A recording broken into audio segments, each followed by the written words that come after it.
there, I'd like to show you some features of your child's math curriculum. There are three major features to note. First, I'll show you where your child will complete their homework assignments, as well as use tools like homework help or accessing the textbook. Second, I will show you how your child can access our day-to-day lessons online. And lastly, I will explain the study plan available to your child, which is a learning plan that is personalized for your student. So let's start with the homework.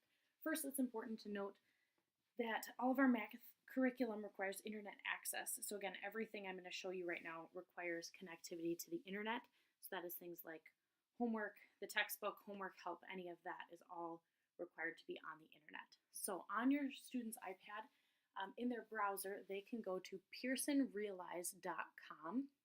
So again, that's pearsonrealize.com, which will bring you to this site. They will need to sign in. As soon as they sign in, do not sign in on this screen. They actually need to use the Pearson Easy Bridge plus an auto button down here. So they'll go to Pearson Easy Bridge, and this will give them access through their school account. So they'll need to type in the Roseville School District 623. As soon as they have this in, again, it'll connect them through their school email. They'll use the Google login to access that, and they'll get to a screen that looks like this. Now, in order to get to their homework, they'll need to click on classes. And right now there are no classes in here. However, when your student actually has their classes set up, they will get a screen that looks something like this. And they'll have three sections. The first will be not started. That's any homework that's assigned but has obviously not been started. Next, if they began working on homework, it would be in their in progress. And lastly, everything should be in completed. Now, please check that your student's homework is completed at 100%. If it is in progress, that is just meaning that they're working on it. But if it is complete, it should be complete and at 100%. It should have that percentage next to the homework assignment.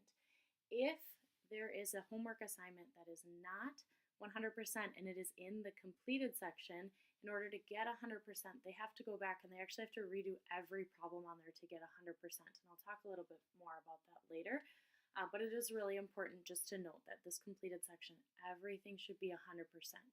Now, the reason I say that is because when they get into their homework assignment, which will look like this, if they go into their classes, their homework assignments will come up. But for now, another way to get to it, in programs, they will have either their algebra, this would be algebra 7, this would be algebra 8, and then they also have their math books in there. So in algebra, we'll just use algebra 8 for now.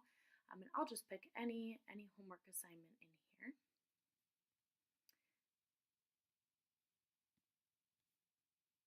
So when they go to their homework assignment, it's always going to look like this. It will say start, and again, theirs would just come up on that first screen. It would be under the that not started tab.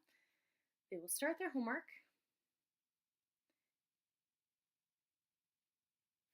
and it will look like this. Now, they can just type in their answer here, so they would use algebra tiles to find the value of x when the expression 7x plus 4 equals 5x plus 6, and they can solve that. I really encourage students to have pen and paper next to them as they do this, so they can be writing all of this down. What's really nice, and this is where the 100% comes in, is that if a student types in an answer, let's just say 4, and they type it in, they can always check their answer and get immediate feedback. And so let's say that's not correct, and they try again. They have three attempts on this question, and after their third attempt, they get a new question. If they're struggling with that, this button up here, question help, is what is going to save them so much. If you click on that, there are two options that will really help them with this problem. Now, the help me solve this will actually help them solve this exact problem. If they view an example, they will get a problem that's very similar to this, but not quite, and then they can actually answer this question for credit. Now, if they do the help me solve this, so I'll just show you that. Okay, so it explains some algebra tiles, it explains it, and now it's asking me to step by step answer these few questions, and it'll take, you can see there's 6 parts. When this is complete and I close, it would give me a new, now you can see it gave me a new problem here to solve for credit.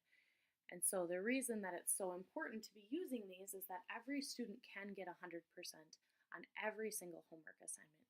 Either using help me solve this, which will help you solve this exact problem and give you a new problem, or view an example, which would give you a similar question and still let you answer this question here for credit. The other thing that they have, they've got quite a few resources here. They can watch a video explaining a problem like this. They can use the glossary, and this will actually connect them right to their textbook to look up any of those words that they're not sure about or anything that they need some extra explanation there. And they also have math tools, which will give them things like the number line, the place value blocks. If they're wanting to use, the algebra tiles here, any of these are available, and they're available on the iPad for them to use. Again, that's under question help here. So with their homework, the big thing there is get 100% on every homework assignment. Use this, help me solve this, use the view and example. But the biggest thing is that if you go to the, if you are checking their homework and they have something incompleted and it's not 100%, in order to get 100%, they would need to redo the entire assignment. Whereas if it's in progress and they just have one or two that they needed help on, they only need to complete those one or two problems and then turn it in once it is 100%. So I always tell students, don't turn it in unless it's 100%. I hope I've stressed that enough. That's going to be huge. So the second feature that's really nice of this curriculum, when you go to, I'll exit out of this homework assignment.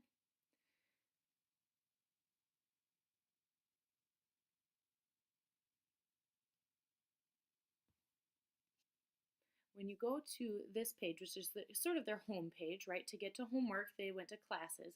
Now to get to the day-to-day lessons, let's say a student missed a day of school, or they just needed some extra help. They wanted to see the slides again that we showed in class, or they wanted to see a different example because we might not always show the slides in class. They wanted to see this section again.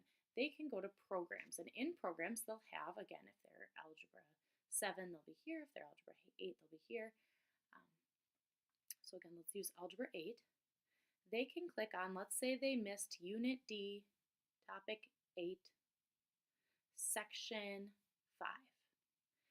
They can go through and look at they can look at examples, they can look at every slide. There's a launch, and they have, I want to show you some features here.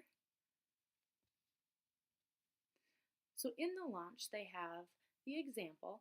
They have, if you click work it out, it just gives you some space to maybe write on there. Typically students could write this out on a paper and pencil, but what's really nice here is that they have, if they're working at home, they have the solution. So you can click on this, a new page will come up, and it actually gives you the answer to that right there. So if they're looking for more examples, they have it right there at their fingertips, which is really an incredible feature. Now after the launch, there's all sorts of examples, and so you can go through. They can find these examples are very similar to what they're going to see in their homework. When they come to something like this, especially when we do graphing, you'll see this icon come up, and if you click on that, it will bring the graph to another page. Now with the iPad, one thing that sometimes happens, it's just a little glitch thing, is that if it doesn't load completely, or you can only see half of the graph or something like that, just change the format of the iPad from landscape to portrait. Just tilt it on its side, and you can tilt it back. Just that rotation sometimes can fix that bug. That's a pretty easy fix that students find out quite a bit. So that's just a little cheat there for you. But again, just showing some slides. Some of them have videos. You can go to answer the question. You have answer choices. And after that, it can actually give you the correct answer as well. So students have access to all of this all the time. If they miss a day, it's all there for them. And a lot of what we do is based on these exact slides, these exact problems. And then they see that coming up in their homework. So it's really a nice feature that the students have all of that at their fingertips. And again, if I go back, I just picked topic 8 here, but if I go back into programs, they have the entire book right there for them. Every unit that we're going to do, every topic that we're going to do is right there for them. And the last thing that is really an amazing feature and is personalized to your student is the study plan. And what students will get is a unit readiness assessment. So at the beginning of every unit, they will be assigned this readiness assessment. It's 30 questions that they answer. It looks just like a homework assignment, but they will answer those questions. These, or I guess the first one's 15 questions. And they, as soon as they finish this, the the curriculum will produce a study plan for them based on the questions they got correct, based on the questions they got incorrect, and it just gives your student areas that they need to work on. And in that, it has all of those homework help options. So just like in the homework where um, they had the help me solve this, those options are available in the study plan as well. And so that's something that your student can work on. And when they ask what are areas that I need to work on in math, that study plan is really a good indicator of those areas and gives them things to work on. And we go over that a lot in class too, but just to be aware that that is an option in this curriculum that is extremely useful for your child. So those are three of the things. So again, I went over homework there, I went over going into the programs or the day-to-day lessons, and I went over the study plan. And if you have any questions on that, feel free to ask your child's teacher. Now, all of this curriculum, this PearsonRealize.com, which again, you do need to be connected to the internet for, all of that is for our algebra, our pre-algebras, our Algebra 7, and our Algebra 8 classes. If your child is in intermediate algebra or geometry, they are going to use a different website that does also require connectivity, and that would be MathXL for school. The big thing here is that students need to remember to put in mathxlforschool.com. So many times students put mathxl.com and can't get connected. It is mathxlforschool.com. In order to sign in there, they will need to click sign in. Again, it will use their, they'll actually get a login at the beginning of school. They can click sign in. They'll need to enter MathXL for school. And it will bring them to their home page. Now, your student will have, it says what to work on next. And if any assignments are not completed, it will be in this what to work on next. They have an overall score here, which now my overall score is 8.33%. So Ms. Anderson has some work to do there. But it will show their progress and their homework progress. And again, just like what was explained in that Pearson Realize curriculum, they have the homework help and they have those practice questions. All of those things are the same in this curriculum as well. It's just a different website. So one thing that I just want to show, again, they have a study plan just like Pearson Realize does, and the question help button is right here. Again, they have help me solve this, which will solve this exact problem and give them a new one to answer for credit, and they have view an example, which will give you a similar question to this. They also have videos. This one will link you directly to the textbook, where in the textbook this information is found and where they can find some other resources, the glossary, and again, some math tools. They can also send a message to the instructor, and if you'd like to print it off, you have that option as well. So those are just a few things about our math curriculum. Again, if there's any questions that you have, if anything comes up, please feel free to contact your child's teacher. One thing to note, you would want to have your child's access to this, so please just ask them what their login is so that you can be checking. Again, the two websites for pre-algebra, Algebra 7, and Algebra 8 is PearsonRealize.com. And if they're in intermediate algebra or geometry, they would be using MathXL for school. It is really exciting. There's a lot of fun things that you can do on here and so many resources that the students can use. So make sure you take advantage of those. All right, thank you so much.